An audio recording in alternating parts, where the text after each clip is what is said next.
Amidst the bustling of Russell City, a weirdly deformed creature resembling a cluster of female breasts wreaks havoc.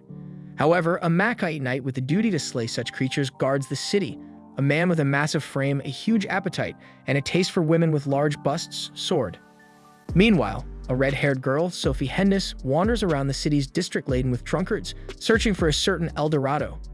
Tapping away at her phone, she receives a message from the Moon Wizard, a fortune teller she had been hoping to get information from. She makes her way to a desolate house she's directed to and makes the harsh discovery of the fortune teller being a human-hungry creature hunting women with red hair. However, to her luck, Sword arrives and makes the creature scurry away.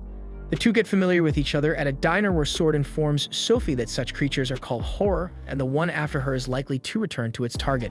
Sophie also meets Zaruba, Sword's partner, a Madagu entity that has guided all Makai knights with the Garo title and armor. Agreeing to bait the horror in, Sword and Sophie work together. At a remote place, they manage to find the horror once again. To Sophie's surprise, Sword questions the horror about El Dorado while fighting it.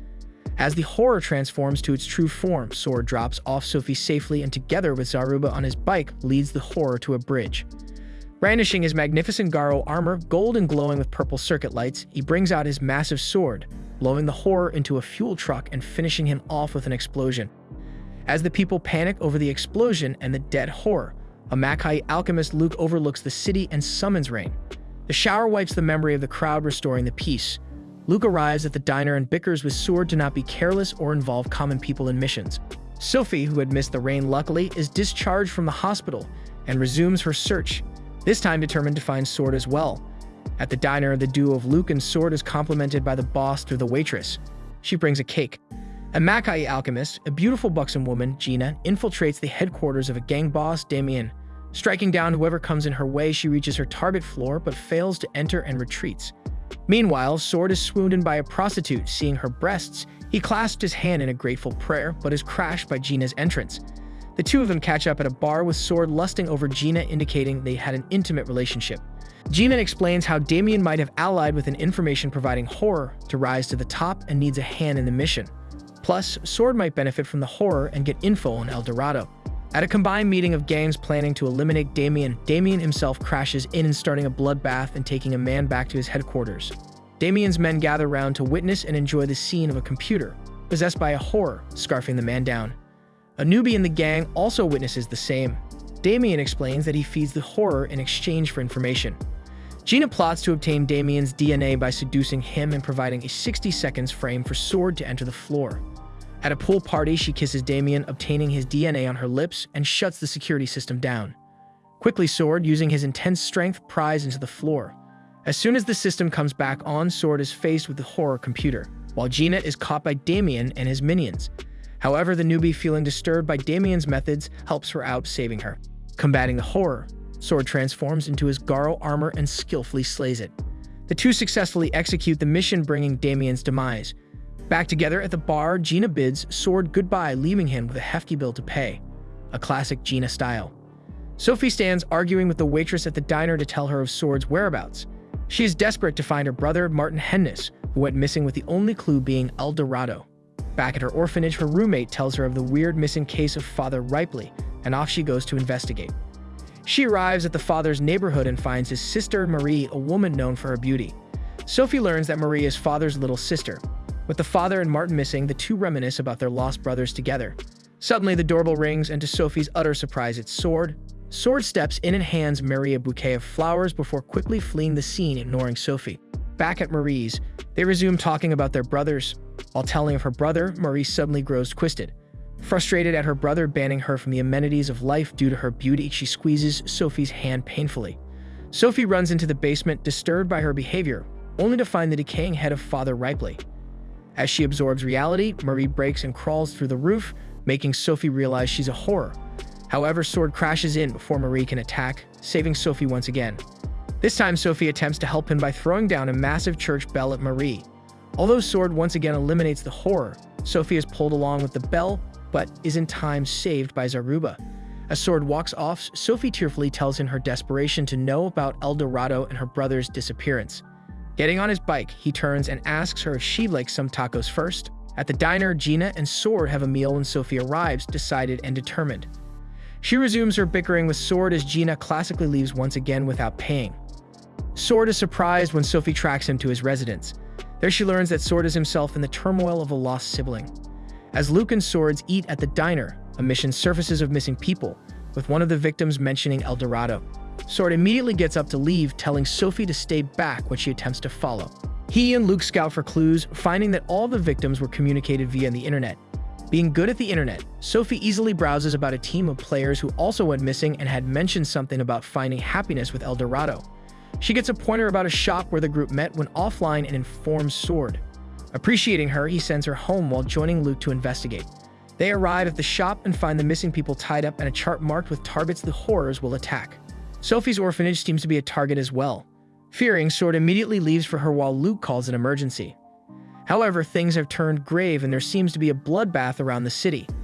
At the orphanage, Sister, the head of the orphanage, delivers the good news to the children about a camping trip.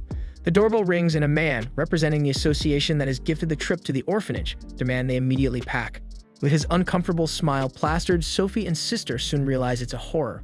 Sister stands strong defending her children, while Sophie gets the rest to safety and returns for her, crying and calling for a sword. To her horror, she finds Sister gravely injured. Suddenly, a strange man resembling Luke walks in, killing the horror and then Sister. He turns to Sophie. "The King of El Dorado summons you," he mutters. However, before he can get to Sophie, Luke and Sword arrive, guarding her. Sword towers before the man, guarding Sophie. He bolts out, attempting to escape. However, Luke immediately gets on his tail while Sword escorts Sophie to Fai Long's safety. Meanwhile, Luke engages in a fierce clash with the man. It turns out that he's the former Silver Knight who abandoned his path, becoming a Dark Knight and embracing evil in greed for immense strength. Sprouting the same hair as Luke's, he's revealed to be his harsh father.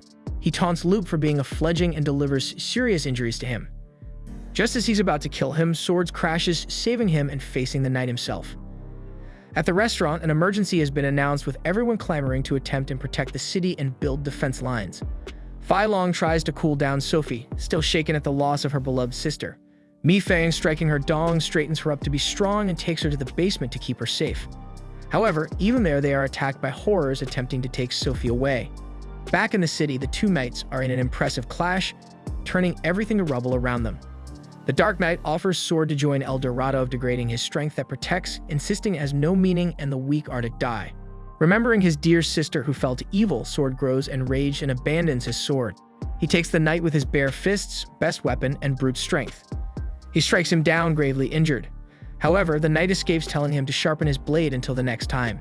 The city that night ends with an air of deep melancholy. At Sister's funeral, Sophie stands quiet as the mourners pay their respects. Her heart grows heavy as her roommate wails, crying out for Sister. Luke lies in his bed covered in bandages and healing talismans as Sword brings him food. Eating himself quietly, Sword gazes at the destruction of the city around, swearing to not allow this many casualties again, and leaves, wishing Luke to get well soon. Later, the diner waitress communicates Sword his orders. She informs that El Dorado seems to lie in the west. He is ordered to leave for, together with Sophie, a 3-day trip to their first stop, San Del Dios. Sword leaves Russell City with Sophie, leaving Luke in Fai Long's care and Mi Feng nursing him. Embarking on her first ever journey, Sophie is dazzled by the world outside.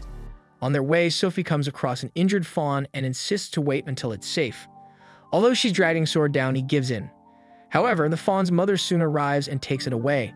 When Sword returns, he finds a teary-eyed Sophie, reminiscing about Sister who had taken care of her just like the fawn's mother. She embraces Sword, breaking down crying. That night, Sword tells her to remain strong and the two continue the journey the next morning. Somewhere, the Dark Knight meets up with a woman and a man, informing of the Garo Knight Sword. The three seem determined to serve the King of El Dorado. With the people in the city in despair, the horrors are rising. Luke, now a lot better, is back to work. That night, he remembers his family. His father, the Dark Knight, was a well-reputed Silver Knight who gave up his weight in greed for strength. His mother, Adelaide, who had found out about his endeavors and discouraged them, had fallen to him and died before Luke. The next day, before leaving the city to join the others in the El Dorado case, he visits a memorial for those who passed away. Luke, witnessing the scene, remembers his mother's last words, telling him to always dedicate his strength to protect and not to obtain like his father. Pained but renewed, he resolves to dedicate his strength to protecting people. He bids goodbye to Fai Long, Mi Fang, and the staff at the restaurant. However, before leaving, he asks Mi Fang to give him a massive punch.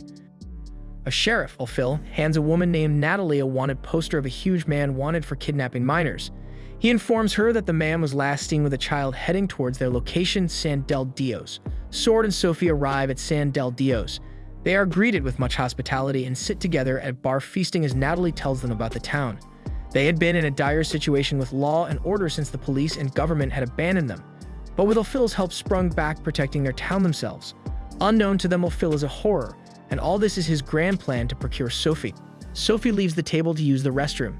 Upon exiting, she finds Natalie, who takes her out to a cop car with Ophil inside, repeating that she's safe. Sophie grows confused and calls out for Sword, but is forced into the car and taken away. Meanwhile, Sword is given a hard time as all the residents swarm him with arms and chain his bike. He finds himself helpless to attack them since they are humans and not horrors, a clever tactic used by the horror. Just as he flails, his bike comes crashing with Gina riding it. Out on a highway, Natalie realizes that Ophil is not human and protects Sophie. Sword also arrives in time and slays the sheriff. However, a man the same who the Dark Knight met, claiming to be Bishop, seems to be controlling him. He blows the town up and disappears. Sophie is delighted to see Gina, and the three continue on the journey together. In a desolate area, a man asks a motel owner for a missing friend who had stayed there and gone missing. Not having anywhere to go, he stays there for the night, only to be gobbled up by a liquid-like horror that attacks him from the bathtub, harbored by the owner. Sword, Gina, and Sophie arrive at the slums abandoned by the authorities further west. They stop by a cliff planning to camp when Sophie spots a motel. Delighted that they can rest on a bed for the night, they check into the motel. Sophie also makes friends with the owner's boy, who opens up to her about his family's hard times. Later that night, Gina and Sophie take a bath together while Sword raves about that sacredness of melons outside the door. They lightly chat with Sophie, asking Gina if she likes someone. Suddenly, the horror bursts through the bathtub, attacking them, but Gina quickly takes control. Meanwhile, in the basement, the wife of the owner finds her husband and the horror that he fed for money. The horror, angry at failing to devour Sophie and Gina, possesses him and attacks her. But before it reaches her, Sword intervenes and saves the woman. Leaving her and her son to safety, he slays the owner. Later on, Gina replaces their memories with them remembering their motel being blown by a tornado and killing the owner. Once again, the three leave to continue. The trio stops for the night and tries to pinpoint where El Dorado might be. Gina suggests going to the Land of Guidance and being directed to El Dorado, a place of the trial for the Makai alchemists. Making their way, they reach a village, Fair Sail, a Makai village built on woven reeds islands floating on the lake. Arriving at the village, Gina is swarmed with children. The elder also reaches them and Gina bows in respect. The elder tells them that earlier Luke had dropped for a trail as well. Later on, Gina and Sophie go shopping for advanced arms while Sword chats with the elder. She warns Sword that Sophie is destined to shake the world in near future. At night, the elder blesses Gina and the residents escort them. There they reach the temple that connects to the land, revealing itself under the full moon. As they enter, Gina's trial begins and she has to show her resolve in order to be guided. A pack of wolves advances toward her. Gina springs in the air, attacking the wolves with vials, but from it emerges a bulky opponent. He hits her hard, sending her flying. However, Gina is determined and defeats it through the earth's mana. Upon victory, the guardian of the temple possesses Maya, Gina's pet, and speaks through it. He directs them where El Dorado is located. They learn that the king of El Dorado is the entity that forged an ancient ring of pure evil, through which it possesses a host to indirectly carry out evil and control horrors.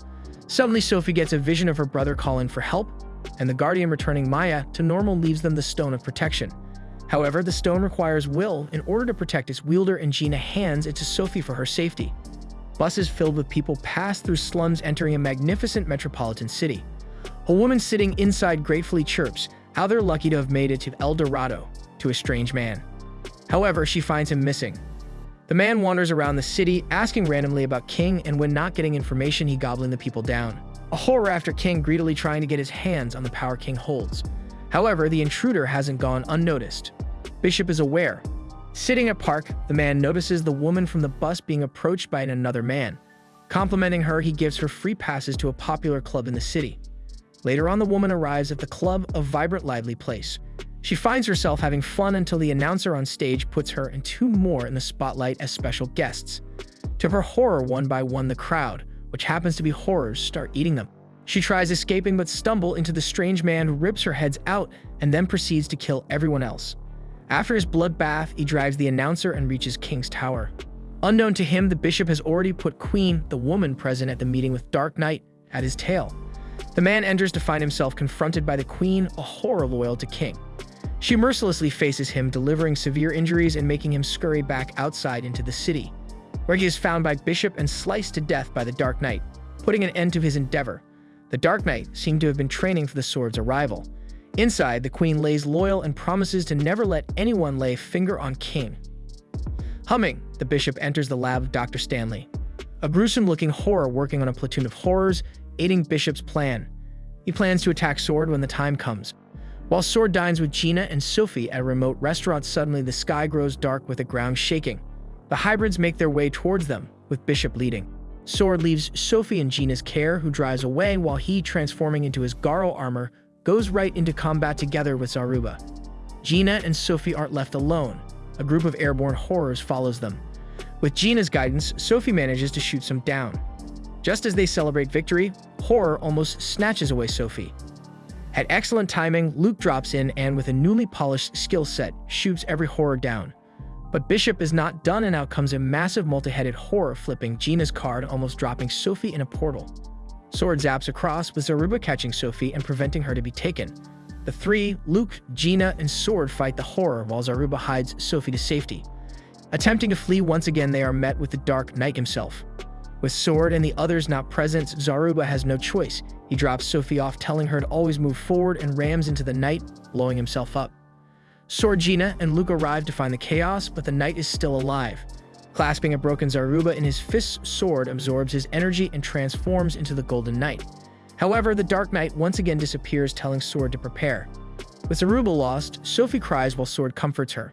With her weapons and car lost, Gina returns to the Land of Guidance to obtain arms, while Luke, Sword, and Sophie finally enter the magnificent El Dorado. The three of them find a hideout and wander out to inspect the city at night. They find that the city is filled and run by horrors, with every product made by Garden Corporation. A massive building stands with the same logo as the company. Sophie discovers that the city has a separate network, EldoNet, and joins it to get more information. There she is given a message by an anonymous user inquiring about the Golden Knight and asking to come and meet him. Luke also discovers various gathering points of horrors, including the club, finding them to be feeding grounds for horrors. Following the anonymous message, they meet a man in hiding who has discovered the city's reality and had hacked to find that Garden Corporation controls everything. Upon the corporation hunting him down, he had went into hiding, waiting for Sword, the Golden Knight, to arrive. Suddenly, they are notified to be found by the horrors. Sword leaves to fight them off. As Luke struggles to find targets to shoot, the man transfers all data to Sophie. Suddenly, Sophie has a hallucination of a girl. Her mind floods with the horror's location, and she tells them to Luke, helping him shoot the monsters down. With the mess resolved, the three of them help the man escape back to safety through a dock. However, before leaving, he tells Sophie of her brother, Martin Hennis, being a key programmer for the El Dorado. Sophie sits on a couch, scrolling through the data. Sword huddles near, peering in as she explains that the company seemed to have merged with Cygnus Tech and made it big. The name rings a bell for Sword. It's the one where the explosion happened, killing his sister. At dawn, they stand overlooking the city's landscape, with Sophie missing her brother. Sword comforts her, assuring her that as the most powerful Makai Knight, he'll protect her. They are interrupted by Luke, informing them of trouble. The trio arrives at the garden building. Inside, they find a man being attacked by a carnivore flower pod and save him.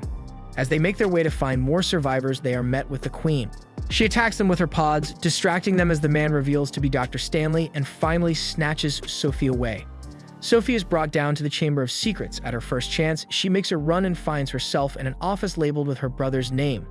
Inside, she finds her brother's possessions and his writing, stating his wish to work on his research and create a perfect place for his sister. She also finds letters written to him by her, but Sophie never wrote any letters. However, the Doctor and the Queen find her. They proceed to take her along, but are stopped by Luke and Sword. As Luke tries to stall the Queen, Sword runs after the Doctor. He manages to stop him, but out comes the Bishop. He mercilessly plops a bomb in Stanley's mouth, causing a blast and rendering Sword weak. Dragging Sophie along, he throws her down into a pool of water. Just as she drowns, Sword jumps after. Sophie wakes up to find Martin Hennis, her brother, before him, while Sword finds himself sitting at a table with his sister, alive and well. Martin pulls Sophie in an embrace. In his middle finger sits the ancient ring of evil. He brings her to a utopian virtual world, claiming he created for Sophie, a place with eternal happiness. As he takes her out, Sophie is disturbed to see everyone referring to him as the king. Meanwhile, Sword confronts his sister. Lizzie starts telling him of El Dorado, explaining that it's a place filled with stolen souls of humans hunted by the horrors. The reason why she thrives in the world is due to her Golden Knight bloodline. All of a sudden, they are swarmed with horror bots, designed to find faults in the system. Lizzie and Sword run and hide. She continues explaining that to further his research and create El Dorado, the horror found a genius, Martin Hennis, and used him to bring it to reality. Soon it will put the Eldonet worldwide and steal human souls all around. Sword has to prevent it. Sophie is realizing that her brother is behind the deaths of so many. Seeing the ring in his hand, she realizes that he's being used as a pawn by the ancient horror, with no knowledge of reality, to create such a world. She desperately tries to convince him. Through a glitch, Lizzie suddenly steps in front of the siblings, making sure that Sophie is alive. To Sophie's delight, Sword drops in from above calling for Sophie but is blocked by the Queen. Sophie glances down to see her brother's twisted shadow. Making a harsh decision, she pushes him down, falling along with him. Meanwhile, Lizzie wakes Sword up, sending her back from the virtuality. Sword wakes up to find Gina and Luke with him. Back in El Dorado, Martin, wide-eyed, witnesses the bodies of the humans whose souls were taken. He feels Sophie tighten her hands around his neck. She'll be the one to kill the king. Martin panics, seeing the bodies of the humans he thought were living a utopian life. Scared at his sister resolving to suffocate him to death, he runs away and hides. Curling up in a ball and perplexed, he questions reality. Meanwhile, Sword, Gina, and Luke make their way to the building to save Sophie, with Sword explaining everything to them. On their way, they are intercepted by the Queen, who attacks them with horrors. However, Luke and Gina stall her, allowing Sword to make his way towards Sophie. Martin, panicking, runs around trying to contact Queen, Bishop, or the Knight, but finds the security system down. He is unable to understand the behavior of her sister and the things she's speaking of. All he knows is that he wished to give his sister a better life and took interest in the research work of the company. When he was contacted to become the head of the project, he accepted and was given the ring through Queen. Day and night, he worked hard, but now it all seems confusing. Wandering around and witnessing more bodies, he grows maniac. Outside, Luke and Gina clash with the Queen. Quick and cunning, she's hard to defeat. However, together with Gina, Luke is able to make a perfect shot, turning the Queen to dust. Meanwhile, Martin arrives at the lobby in a disheveled state and finds Sophie there. Sensing something's wrong, Sophie steps back. The ring on Martin's finger glows red, and a horror with multiple faces emerges from it, taking over Martin and transforming him into a red-eyed horror. Martin's face protrudes from the horror's body, calling out to Sophie. Bishop witnesses the scene unfold before him, satisfied to see the ancient horror finally make an appearance. As Sophie falls to her knees behind her, Sword arrives at last. Martin's face calls out desperately for his sister through the horror, but it contains him, drowning Martin in its body. The horror attacks them, however, Sword manages to hide within the city with Sophie. Meanwhile, Gina and Luke attempt to evacuate the last of the residents while an injured but alive Queen arrives at the Bishop. In the city, Sword and Sophie are swarmed with millions of horrors. Suddenly, a bike zaps through the crowd, stopping before them. It's Zaruba. With Zaruba awoken, the two escape the city together with the residents and meet with Luke and Gina. Relieved that Sophie's safe, they need to eliminate the horrors now. The ancient horror awakes his three blades, the Queen, Bishop, and Knight, and puts the Eldonet worldwide. Millions of souls get sucked in all around the world. Their bodies fall soulless to the ground. Through a glitch, Lizzie manages to inform Sword of the situation. She tells him that in order to put a stop to Eldonet, he has to access the special storage unit, which needs the access of Martin, but can be opened through Safia as well. Safia's protection stone glows red as she finds her will to protect those in need and realizes her role. She makes her way to the others and expresses her wish to protect the people, a Mackay wish. Gina hugs Sophie and she jumps on the sword on Zaruba. Before they leave, Gina sends Sword off with a kiss. Just then, the Knight and the Queen appear before them. Luke and Gina stay behind to face them while Sword, together with Sophie, makes it back to the city. Sword crashes into the Eldonet together with Sophie and meets with Lizzie once again. While Sword fights with the horrors, Lizzie and Sophie leave for the storage unit, where Sophie attempts to find the deactivation password. Outside, Queen and Gina, Knight and Luke engage in a lethal, fierce battle. While fighting the horrors inside Eldo, Sword gets swallowed by the king and freezes inside him. Meanwhile, Safia and Lizzie are intercepted by the Bishop at the unit, adding more to the mess. Inside the king, Sword seems to have fallen. However, to its bewilderment, he stands back up and assaults his world entirely. Breaking through the core, Sword attacks the king, slicing it in half. Lizzie senses the king's disappearance and quickly tells Sophie that the only way to save her brother is to destroy the unit. Sophie, frustrated and wanting to protect more than ever, grows strong in her will, making the protection stone around her neck glow. It finally acts up, showing her the password through an illusion of her and Martin. Finally, Sophie manages to access the unit and bring down the Eldonet. With the net down, Lizzie bids her goodbye and asks her to take care of Sword before disappearing. In the city, Gina manages to put an end to the queen killing her for good, while Luke struggles against the knight. However, sensing the end of Eldo, he leaves Luke be. Sword zooms through the space towards the exit gate out of King's Broken Self, relieved that he can finally go home and have a meal. However, his endeavors are interrupted when the Dark Knight once again appears before him, bringing trouble. The Dark Knight stands before Sword. He claims his contract with the ring has now been broken. Hence, he stands before him, willing to clash out of his free will. Sword accepts the challenge and charges toward him with his brute strength.